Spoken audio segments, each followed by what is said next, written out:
আসসালামু আলাইকুম। নির্বাচন করবেন না। নির্বাচন আপনারা অনেক করেছেন। ৫৪ বছর ধরে পালা পরিবর্তন করে কখনো আওয়ামী লীগ, কখনো বিএনপি, কখনো জাতীয় পার্টি, এইভাবে পরিবর্তন করে নির্বাচন করেছেন। নির্বাচন করে আপনারা কি করেছেন? এই ৫৪ বছরে দেশ কি করেছেন? ঘোড়ার ডিম করেছেন।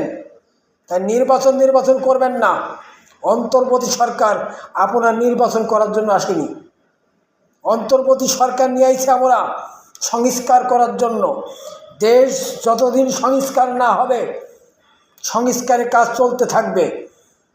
কারণ পার্লামেন্টে নেওয়ার জন্য আমরা ২৪-এই দেশ স্বাধীন করি নাই।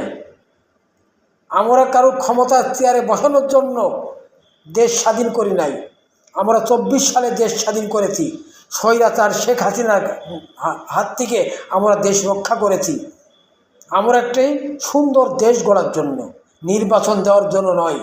নির্বাচন করবেন না। নির্বাচন করে মানুষকে বিভ্রান্ত সৃষ্টি করবেন না। নির্বাচন দেওয়া হবে, তখনই দেওয়া হবে যখন দেশ সংস্কার হবে। সংস্কার হওয়ার আগে নির্বাচন হবে না।